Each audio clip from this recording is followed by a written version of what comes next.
सर्वसम्मति से दिए गए जनमत को ठोकर मारकर आपके प्यारे श्री राम को घर से निकालकर वन में भेज दिया और अपनी एक चहेती रानी के पुत्र को राजा बनाने का निर्णय ले लिया। तब आप में से कोई उठा था यह पूछने के लिए कि हमारे मत का क्या हुआ? क्या आप में से किसी ने राजा के इस अन्याय के विरुद्ध उसे ललकारा? क्या आप में से किसी ने विद्रोह की आवाज उठाई? मत का अधिकार होना अच्छी बात है, परंतु जो उस अधिकार की रक्षा नहीं कर सकते, उस अधिकार के लिए लड़ना नहीं जानते, उनका यही हाल होगा। महलों के षड्यंत्र से उन पर इसी तरह राजा थोप दिए जाएंगे जैसे आज आप पर मैं थोप दिया जा रहा हूं। राजा बनने के लिए 3 बातों की आवश्यकता होती है: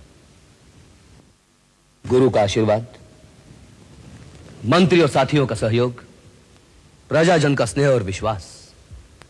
आज मुझे ये तीनों प्राप्त हो गए, इसीलिए मैं बड़ी प्रसन्नता के साथ यह राज्य स्वीकार करना चाहता हूं। परंतु मेरे मन में एक शंका है। राज सिंहासन पर बैठने से पहले आप सब उस शंका का समाधान कर दे तो अच्छा है। क्या शंका है आपको राजकुमार भरत? कुछ दिन पहले मेरे स्वर्गवासी पिताश्री महाराज दशरथ ने ऐसी ही एक सभा आयोजित की थी जिसमें आप सब उपस्थित थे। क्यों?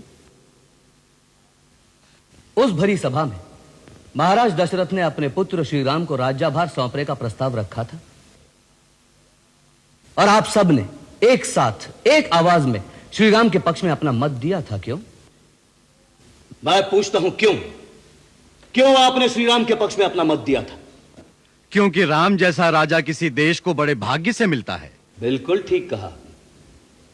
फिर आपका मत लेने के बाद राजा ने अपनी एक रानी के कहने पर सर्वसम्मति से दिए गए जनमत को ठोकर मारकर आपके प्यारे श्री राम को घर से निकालकर वन में भेज दिया और अपनी एक चहेती रानी के पुत्र को राजा बनाने का निर्णय ले लिया। तब आप में से कोई उठा था यह पूछने के लिए कि हमारे मत का क्या हुआ? क्या आप में से किसी ने राजा के इस अन्याय के विरुद्ध उसे ललकारा? क्या आप में से किसी ने विद्रोह की आवाज उठाई?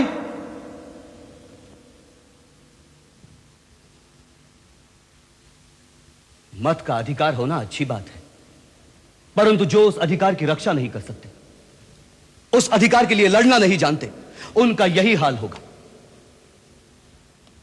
महलों के षड्यंत्र से उन पर इसी तरह राजा थोप दिए जाएंगे जैसे आज आप पर मैं थोप दिया जा रहा हूं। क्या आप चाहते हैं कि इतिहास में ऐसा ही होता रहे? कदापि नहीं। तो फिर उठिए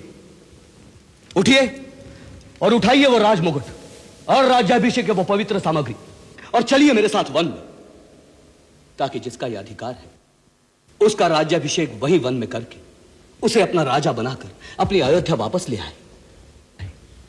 परंतु क्या श्री राम ये बात स्वीकार करेंगे? क्यों नहीं करेंगे? यह मेरी प्रतिज्ञा है कि यदि वो ना आए तो मैं भी राजा का नहीं, उनकी तरह एक वनवासी का जीवन बिताऊंगा। आप लोगों ने कैसे सोच लिया कि जिन महाराज दशरथ ने अपने वचन के लिए अपने प्राण दे दिए, जिस श्री राम ने पिता के अपने मुख से ना कहने पर भी पिता के वचन की आन रखने के लिए एक भरा पूरा साम्राज्य तिनके की तरह छोड़कर वन का रास्ता ले लिया, उन्हीं दशरथ का पुत्र होकर, उस श्री राम का छोटा भाई होकर यह भरत ही ऐसा नीच निकलेगा जो अपने बड़े भाई का राज हड़प कर जाएगा? राज्य पर केवल बड़े का ही अधिकार है। श्री राम मुझसे अवस्था में बड़े और गुणों में भी श्रेष्ठ है, केवल वही इस राज्य के अधिकारी है। जो वस्तु अपनी नहीं उसे लेना पाप है। मैं गुरुजनों से प्रार्थना करता हूं मुझे यह पाप करने की आज्ञा न दे जिससे मैं रघुकुल का एक कलंक कहलाऊं। वैसे कलंक तो मुझे मेरी माता ने लगा ही दिया है, लेकिन आप लोग तो मुझ पर दया कीजिए। मैं इस राज्य सभा के बीच खड़ा होकर घोषणा करता हूं, अयोध्या के राजा केवल राम हैं। वो इस वक्त जहां भी हैं उसी दिशा में मैं उन्हें शत शत प्रणाम करता हूं और इसी समय उनके पास जाने का प्रण करता हूं। आप सब भी मेरे साथ चलने की कृपा करें। गुरुजन, मेरा यह संकल्प सफल हो, यही आशीर्वाद प्रदान करें। धन्य, तुम धन्य हो भरत, तुम सचमुच धर्म का अवतार हो। तुम्हारे कई पूर्वज राजा प्रतापी और पुण्यात्मा हो चुके हैं, किंतु धर्म के सामने इतने विशाल साम्राज्य को तुच्छ समझने वाला तुम जैसा महात्मा आज तक कोई नहीं हुआ। तुम राजाओं के राजा हो भरत, तुम धन्य हो।